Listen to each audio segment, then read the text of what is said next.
of you all that have decided to come here on tonight.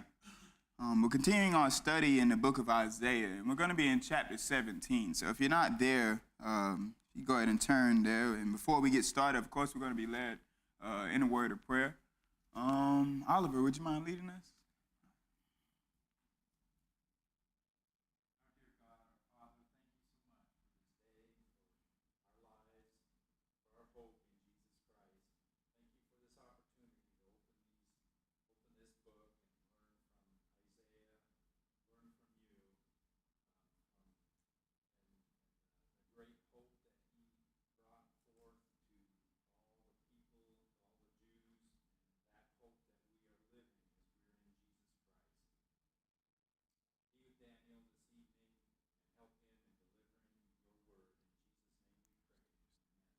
Amen. Thank you. So like I said, we're going to be in chapter 17 of the book of Isaiah, and we'll go ahead and read the first 7 verses. And of course, before last week, we went over talking about Moab. Now, of course, I wanted to get into chapter 17 last week, but we didn't really have much time, and so I kind of focused just on Moab there. But today we're going to be talking about Damascus. And not only Damascus, we'll get into a couple of other nations or cities, if you will, talking about Ethiopia and, of course, Egypt there. So we're going to be talking about those people there. So in chapter 17, beginning in verse 1, it says, "The oracle concerning Damascus.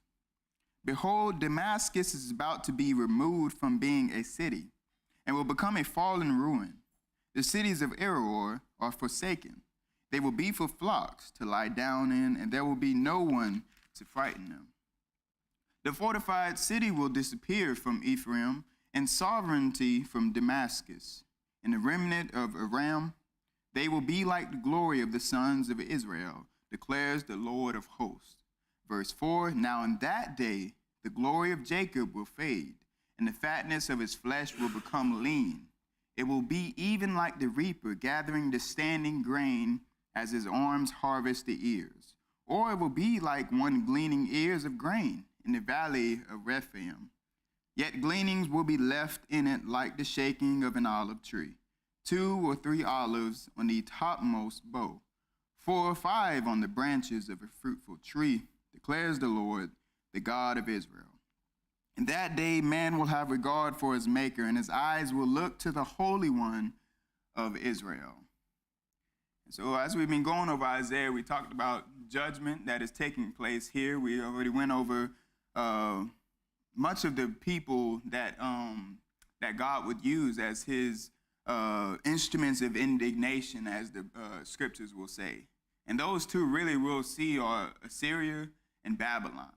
That God is going to use those two nations pretty much to wreak havoc or punish or even destroy some other places here. And as we talk about Damascus, Damascus was one of those places. And we're talking about Assyria being the instrument that God is going to use to destroy or wreak havoc in Damascus. Now, what's interesting about Damascus was that it was a city in contrast to kingdoms, that was previously mentioned. We see kingdoms being Moab, Philistia, Assyria, and Babylon.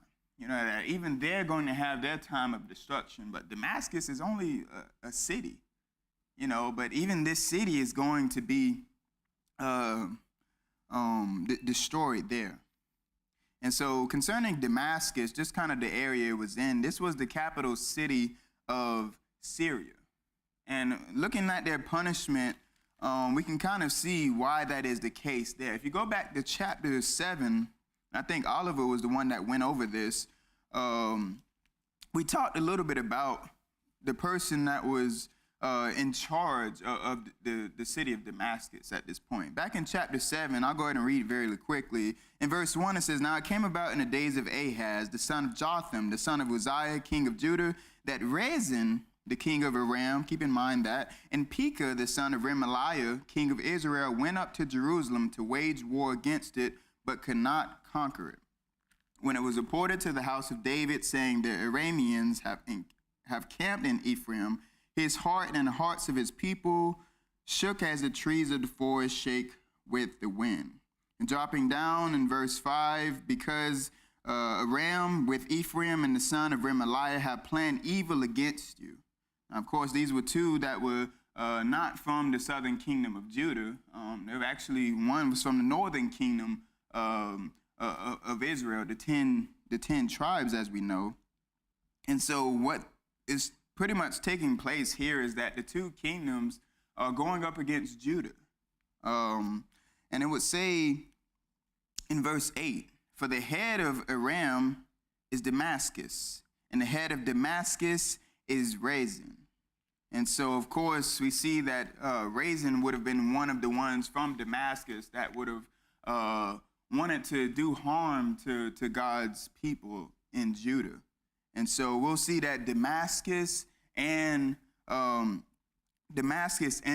10 northern tribes of Israel, they would want to go against the southern king of Israel. And there's a bit of history, which I won't get too much into. We'll kind of chase rabbits there, but they want to go against the southern kingdom of Judah. And so they're getting together to do this. And of course, if you do your research on this, there was a war that took place around this time. It's called the Syro-Ephraimitic War, and this would have been something that would have been raised in 730 BC.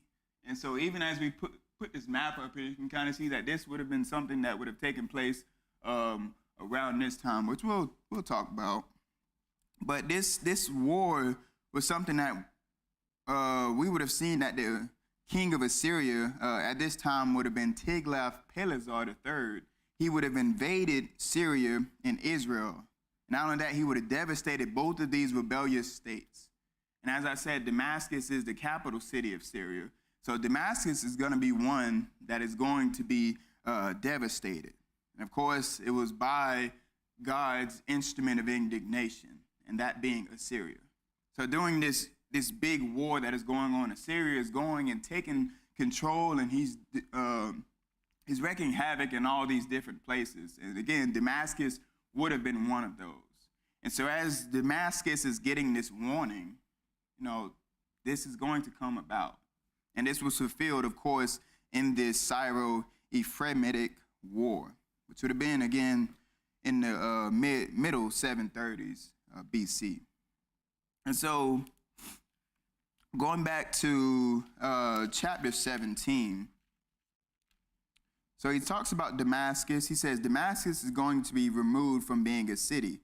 He says instead of it being a city, now it's going to become a fallen ruin. And he moves on to talk about the cities of Aroer. Now, the cities of Aroer will also be the one to suffer, seeing that it was a village nearby Damascus. I don't know if I have it on this map here. I do not. I didn't bring that map up. But the city of Aroer would have been beside Damascus. And this would have been actually an important place for the Assyrians to take control of. A couple of reasons for that. Aroer on the Arnon, which would have been about 3 miles southeast of Dibon and 2.5 miles east of the King's Highway, it would have been guarded.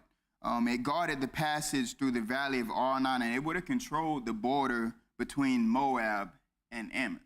And as we talked about the previous class, we talked about Moab, that judgment was going to come on Moab. And an important part of that was that the Assyrians, as they're doing this destruction, they're going to be able to be in control of the cities of Aroer to do this. And so the cities of Aroer, the city of Aroer, is a very important piece in the, that will take place in the destruction of all of these different cities, if you will. Not only that, continuing on in verse 3, Isaiah chapter 17, verse 3, the fortified city will disappear from Ephraim, and sovereignty from Damascus, and the remnant of Aram. They will be like the glory of the sons of Israel, declares the Lord of hosts.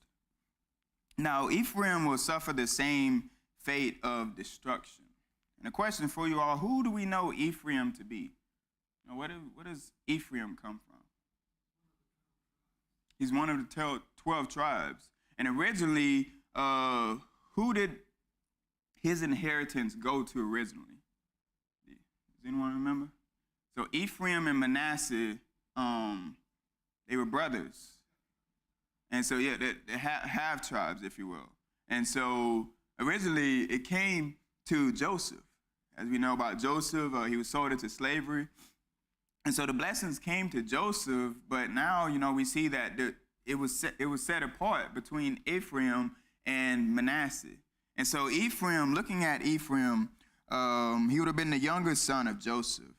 And if you look in Deuteronomy chapter 33, and I guess we don't have time to read all of that, but Ephraim in Deuteronomy chapter 33, verse 13 through 17, he would have been given this blessing that he just would be fruitful. And even the name Ephraim, the region's name attests to this reputation, that Ephraim comes from the word to be fruitful. And so a lot of times when we see Ephraim, it's known as the heartland of Israel because of its plentiful resources, and it was very robust and it had a lot of fertile soil there. And so Ephraim, again, is known as the heart of Israel. And often we even see the word often used as a designation of the northern kingdom. And so a lot of times it's interchangeably, when they're talking about Israel, when they're talking about Ephraim, they're talking about Israel, the 10 tribes to the north, seeing as Ephraim is that they're the heart, they're blessed tremendously. And so just thought that was pretty interesting. But notice again in verse 3, as we read, the fortified city will disappear from Ephraim, that Ephraim will suffer this same fate of destruction there. And the whole reason, again, was because of their disobedience to God. That God was going to use his weapons or his instruments of indignation to punish Damascus, to punish Ephraim. So there's just punishment and there's judgment there. Any questions or comments? So continuing on, we see it talks about Aram as well. And as we read back in chapter 7, Aram is also used interchangeably as Syria. The word, Hebrew word often rendered Aram, as we see in many places, can also be rendered Syria. So they're talking about Syria. So when you see Aram or king of Aram, they're talking about king of Syria. So looking at verse 4, now in that day the glory of Jacob will fade and the fatness of his flesh will become lean. Now, as we talked about the kingdom of Syria or the kingdom of Aram, that they're wanting to make this alliance with Ephraim or the 10 tribes to the north, that they're making this alliance to go against Judah, the 2 tribes to the south. That, of course, this is not what God wants. He doesn't want this to take place here. And, of course, we'll see that as this does take place in verse 4, that they're trying to fight against Judah, if you will. It says, in that day, the glory of Jacob will fade, and the fatness of his flesh will become lean. That as they're trying to make this alliance to go against the southern king of Judah, they're going to be punished for that. And they're going to be punished again by the Assyrians. That God is going to use the Assyrians to punish them. He talks about this idea of gleaning, how these people will look. He says, it will be even like the reaper gathering the standing grain as his arm harvests the ears. Or it will be like the one gleaning ears of grain in the valley of Rephaim. What does it mean to glean? What does that word mean? Harvest. And not only a harvest, but, there's not really even much there.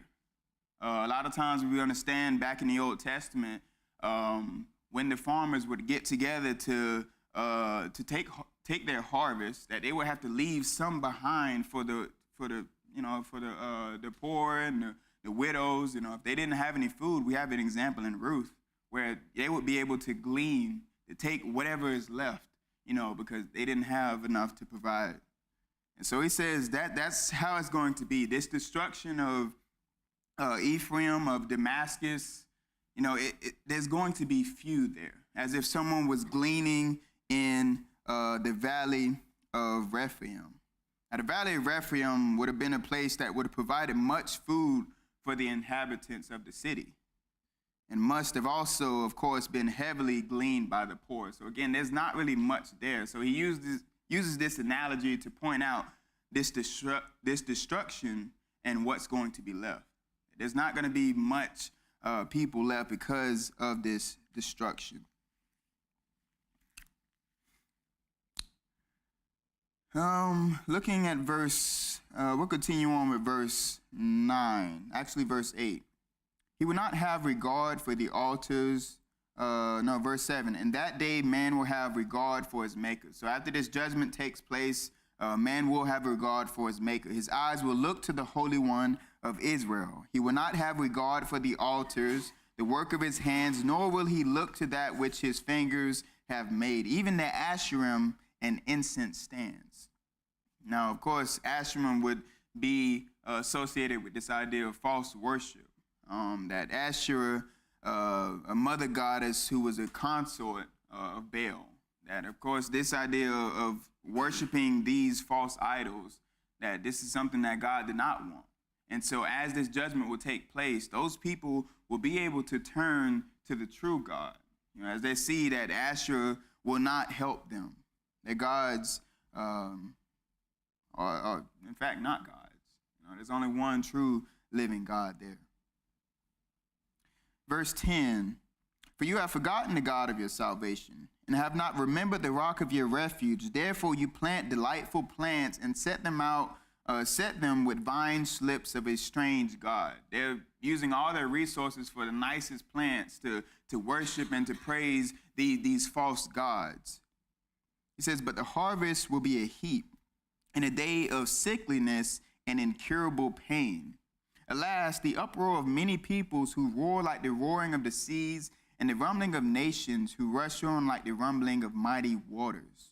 The nations rumble on like the rumbling of many waters, but he will rebuke them, and they will flee far away and be chased like chaff in the mountains before the wind, or like whirling dust before a gale.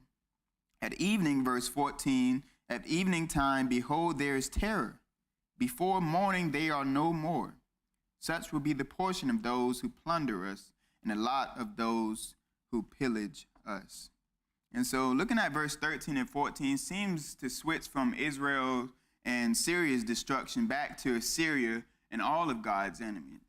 That they say that, hey, anyone that goes against us, verse 14, they are no more. Such will be the portion of those who plunder us, God's people. Such will be those that will plunder us, and the lot of those who pillage us. So in a sense, wrapping this up here, that all of God's enemies, those that set themselves in array against God, there's going to be destruction there. So that's kind of the thing about Damascus. There's going to be destruction. In chapter 18, we'll move on to Ethiopia. And I think this is actually be in this next map here. And we'll go ahead and just read we'll read chapter 18, 7 verses. Alas, O land of whirring winds, which lies beyond the rivers of Cush, which sends envoys by the sea, even in papyrus vessels on the surface of the waters. Go, swift messengers, to a nation tall and smooth, to a people feared far and wide, a powerful and oppressive nation whose land the rivers divide. All you inhabitants of the world and dwellers on earth, as soon as a standard is raised on the mountains, you will see it. And as soon as the trumpet is blown, you will hear it. And we're going to stop there just really quick. Cush was the land of Nubia, or northern Sudan, as you see Sudan right here. And looking at this, an area that classical writers would call Ethiopia. Initially, it referred to the district between the second and third cataracts of the Nile. And I think there's 6 cataracts. There's one starting from there all the way up to Aswan. So 1, 2, 3, 4, 5. Oh no. Yeah, so the cataracts of the shadow would have started at Catorium and all the way to Aswan. So 1, 2, 3, 4, 5, 6, 7. So 7 cataracts there. And so Cush or Ethiopia would have been between the second and third cataracts there. So that's kind of where we'll see that this is going to take place, that even this message is going to go to Ethiopia. Looking at verse 1, alas, O land of whirring winds, which lies beyond the rivers of Cush. Now, this is an interesting way to identify this land here. Now, there are two ways, people think that this text here is saying. Now, the first being that whirring winds means a multitude of insects that would have infested the Nile Valley. We kind of go back to even the plagues that would have plagued Egypt.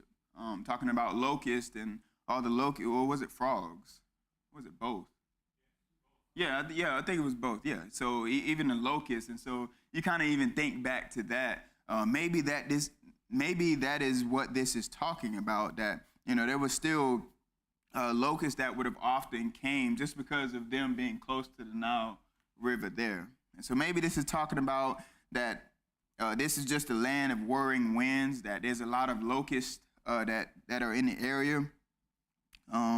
Also, this may refer most likely to many swift boats that would have been going up and down the Nile River. Now, going up and down the Nile River, there would have been messengers that wanted to get messages out for different reasons, and they would have had this boat made of papyrus. It was built pretty much just for the Nile River to go up, up and down the Nile River swiftly. And so that's kind of even what we see in verse 2, even in papyrus vessels on the surface of waters. And so these messengers, there's a couple different ideas that people, scholars have talked about concerning what these messengers are doing. They're either going to, so as Assyria is growing in power, they're either trying to, Ethiopia are trying to get other people from other lands, or at least Ethiopians from Sudan area. They're trying to get them to grow and to kind of align themselves with each other to go against Assyria. Or this is just talking about the Ethiopians trying to send messengers out for, to kind of make an alliance with the Assyrians. And so this kind of back and forth of what the messengers are actually doing here, I personally lean more towards the first part, that they're going, sending messages up and down the Nile River to kind of gain support from people from around that area. And the reason why I say that is because it kind of gives a description of the people that they're sending messengers to. It said, go swift messengers to a nation tall and smooth. Even Sudanese people here, they would have been known to be pretty tall. Not only that, they would have had really smooth skin. And looking at smooth in this context here, it would even represent without both hair and beard. And so it's kind of pretty descriptive of who these people are here. So that is also pretty interesting there. And this, of course, wouldn't have been the messengers going to be sent to Assyrians, because the Assyrians, there's talk of how they're not tall and smooth. The Assyrians were short, and they were really hairy there. Not saying any of you are Assyrians, but so that's pretty much that. And so continuing on in verse 4, for thus the Lord has told me, I will look from my dwelling place quietly, like dazzling heat in the sunshine, like a cloud of dew in the heat of harvest. For before the harvest, as soon as the bud blossoms and the flower becomes a ripening grape, then he will cut off the sprigs with pruning knives and remove and cut away the spreading branches. They will be left together for mountain birds of prey and for the beasts of the earth, and the birds of prey will spend the summer feeding on them. And all the beasts of the earth will spend harvest time on them. At that time, a gift of homage will be brought to the Lord of hosts, from a people tall and smooth, even from a people feared far and wide, a powerful and oppressive nation whose land the rivers divide, to the place of the name of the Lord of hosts, even Mount Zion. And so we won't spend too much time there, but even this idea of the people that would have been greatly feared, the people that would have been very tall and smooth, that even they would end up paying homage to the Lord. In verse 7, at that time, a gift of homage will be brought to the Lord of hosts. And notice what God, it says that God will do here in verse 3. It says, For thus the Lord has told me, I will look for my dwelling place quietly, like dazzling heat in the sunshine, like a cloud of dew in the heat of harvest. And so, and back in verse 3, all you inhabitants of the world and dwellers on earth, as soon as a standard is raised on the mountains, you will see it. And as soon as the trumpet is blown, you will hear it. And so concerning what will happen to Ethiopia here, that God expects the whole world to watch when this banner is raised and the trumpet sounds, that all will see God's punishment poured out on Cush at this point. And so that's kind of what that is talking about there. And also looking in verse 7, this idea of gift of homage. This verse will parallel with verse 2 regarding the Israelites' a quest for help from the Cushites. If you remember Hezekiah, yes, at a point he did rely on God. When the Assyrians would have came, they would have already taken northern Israel. They would have already taken all these other places, and now they're, at Judah's neck. And so at one point we read in the book of Kings how Hezekiah would have relied on the Lord. He would have prayed to the Lord. But even before that, we see, and we won't have time to really go over all of it, but, at a point, Hezekiah was weak, and he would have relied on people like the Cushites or the Ethiopians. Now, you'll even see as, I should have grabbed a verse, I think it's in verse of 2 Kings, where as Sennacherib is throwing threats at Hezekiah, that he hears that the Cushites would have come to Judah's aid here. And so there was a point even where Hezekiah would have relied on the Cushites for help. And so that's kind of maybe what you see concerning in verse 7. At that time, a gift of homage will be brought to the Lord of hosts. And so at that time may refer to messengers in verse 2 who were sent with requests for help, thus meaning that the Cushites will indeed come to Judah's aid.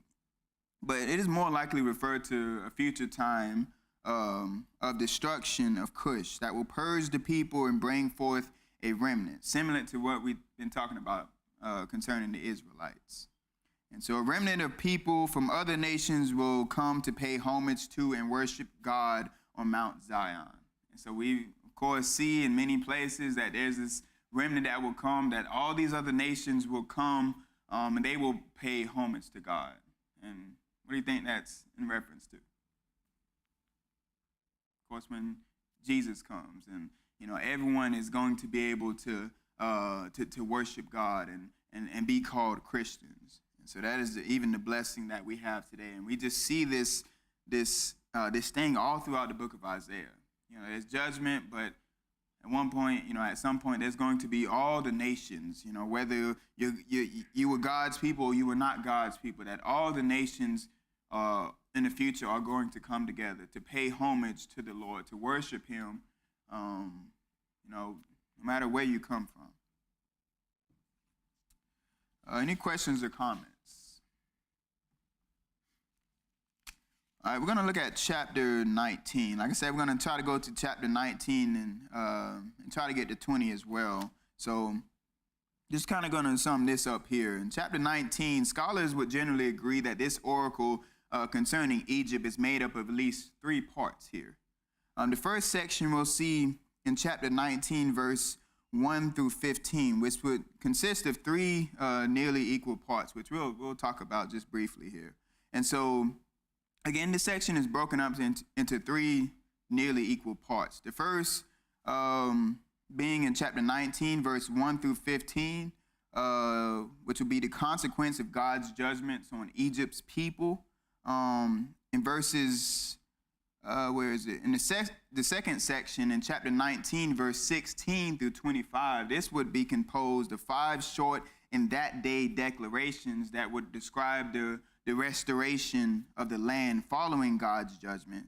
And then the last section, which kind of rolls into chapter 20, verse 1 through 6, is a separate oracle against Egypt and Ethiopia, describing their conquest by Assyria in 713 and 711 BC.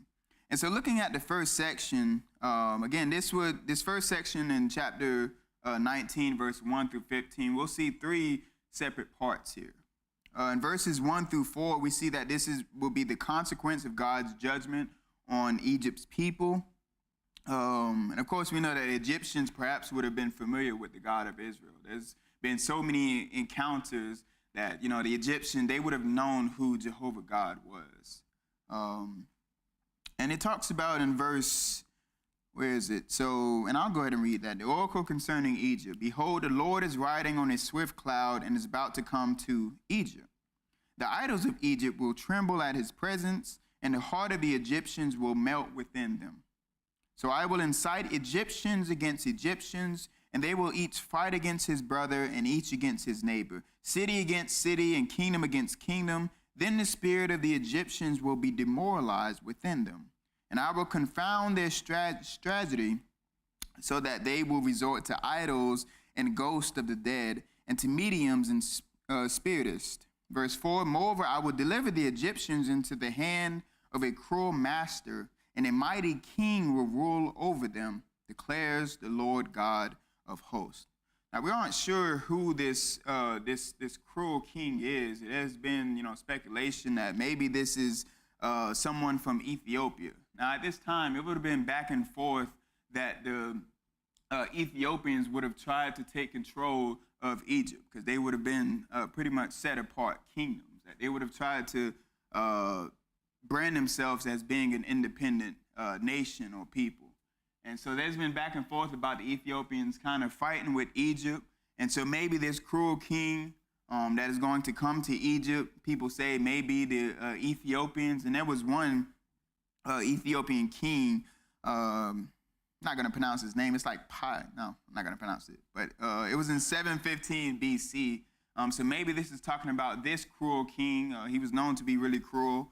And, he was kind of over Egypt. Maybe that's what this is referring to. Or may simply just be a metaphoric description of Egypt's demise. And so we talked about, Ethiopia. They're going to receive this destruction here. Damascus is going to receive this destruction. And also Egypt. And so maybe this is just kind of falling in line with what we have been talking about. There's going to be destruction here, destruction here, destruction here. And of course, this would have been fulfilled, as we know, in this war we talked about. That the Assyrians would have been one that they would have been so powerful that they would have wreaked havoc just about everywhere. So in verses 5 through 10, again, we're not going to take too much time to go through there, but verses 5 through 10, we'll see that there's this consequence of God's judgment on Egypt's land. We talked about on Egypt's people in verses 1 through 4. Now in verses 5 through 10, it talks about Egypt's land. And then in verses 11 through 15, it will talk about the consequence of following human wisdom. Now, looking at the second section in chapter 19, verse 16 through 25, again, this was composed of 5 short in that day declarations that would describe the restoration of the land following God's judgment. Again, it's promised that there's going to be judgment, but of course, there's going to be restoration there. So that's the second section. And the last section we'll kind of go ahead and look at in chapter 20. I hate to kind of skip over like this, but in chapter 20, it kind of combines the two. That we've already talked about Egypt and we already talked about Ethiopia. Now you see in chapter 20 prophecy about Egypt and Ethiopia. And we'll go ahead and read that. It says, in the year that the commander came to Ashdod, when Sargon, the king of Assyria, sent him, and he fought against Ashdod and captured it. At that time, the Lord spoke through Isaiah, the son of Amos, saying, Go and loosen the sackcloth from your hips, and take your shoes off your feet. And he did so, going naked and barefoot. And the Lord said, Even as my servant Isaiah has gone naked and barefoot 3 years as a sign and token against Egypt and Cush, so the king of Assyria will lead away the captives of Egypt and the exiles of Cush, young and old, naked and barefoot, with buttocks uncovered, to the shame of Egypt. Then they will be dismayed and ashamed because of Cush, their hope, and Egypt, their boast. So the inhabitants of this coastland will say in that day, Behold, such is our hope, where we fled for help to be delivered from the king of Assyria. And we, how shall we escape? And so remember, going back to what we talked about concerning Hezekiah, that there would have been Hezekiah and a couple of others even that would have relied on the Egypt or even Ethiopia for help. Again, Assyria is this growing dominant people here, and they're taking over all these different places. And so, you know, the places that would have seemed to be next, well, they're going to say, hey, I need some help. And so they're going to rely on Egypt. And until really doing this study, I always thought that Egypt was always just a dominant, powerful nation. And, you know, in a lot of places we see that they are. But what we can kind of take from this is that God is using Assyria as his instrument of indignation. And so anybody that may even seem to be dominant, as Egypt at some times was, against God's instrument, it's not going to, it's not going to be pretty. That the Egyptians and the Ethiopians, they're not going to win. They're not going to fight against them and have the victory. But instead, there's going to be shame. And in chapter 20, it talks about this shame that is going to take place. That Isaiah is pretty descriptive, that God will use Isaiah as a sign. It's going 3 years, without any clothes. He says that's how it's going to be for the Egyptians. That's how it's going to be for Ethiopia, the Cushites. That they would have tried to fight against Assyria, God's instrument of indignation, but it wouldn't work. That instead they're going to be carried off captive, and this shame is going to take place. And this shame is going to be something that the other nations will see. And you look in verse 5, then they will be dismayed and ashamed because of Cush, their hope, and Egypt, their boast. Imagine looking at that. We relied on these people. And they've been taken captive in a very shameful way. Where's the hope? So the inhabitants, verse 6, of this coastland will say in that day, Behold, such is our hope, where we fled for help to be delivered from the king of Assyria. And we, how shall we escape? Of course, the only escape route, the only thing that everyone should have relied on is, of course, God. That God is the one in control. He would be able to save the people from Assyria's dominant power there. That God is allowing Assyria to do these things only if the people would turn to God. Only then would he save them. So that's pretty much that. I have a lot more material here, but again, we can kind of go into a whole thing. But is there any questions or comments regarding any of this? We talked about Egypt and Ethiopia. We talked about Damascus. We talked about, so all these other nations that they're going to be, that there's going to be punishment, there's going to be destruction there. Any comments, any questions? I know it's a lot, and there's a lot of back and forth because they'll talk about Assyria, and then they're going to be punished. They're talking about all these other nations, and then there's going to be punishment. It's really back and forth, but it really just puts an emphasis on the destruction of the people. And it also puts an emphasis on God and how he's allowing these things to take place, all because of the people's disobedience. That they have disobeyed God, and so there's going to be judgment. And no help can come from anywhere else because God is the one that has sent this. And no one's going to be able to stop that.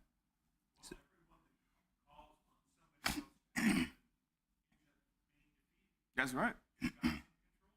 That's right. That's right. And that's what happens even here with Ethiopia and Egypt. You know, that the people, I think it's even Philistia and even Judah, they would be one to rely on the Ethiopians or the Cushites. But, you know, you see the shame in chapter 20 there, that it's not going to happen, you know, that they tried, but they failed. So, that's right. Amen. That's right. So you don't want to be on God's bad side. So if you don't take anything else, you know, take that into consideration. You don't want to be on God's bad side. You want to be on God's side. So that's right. Amen. Yes, sir. Yes, sir. That's right. We still need to align ourselves with being on God's side. I believe that the psalmist would say, if God be for us, who can be against us? You know, and so that of course, is applicable today. You know, that we need to be on God's side if we ever hope to have the victory. As we've been talking about in our lessons on Sunday, the victory is in Jesus. So let us be in Jesus. Thank you for your time.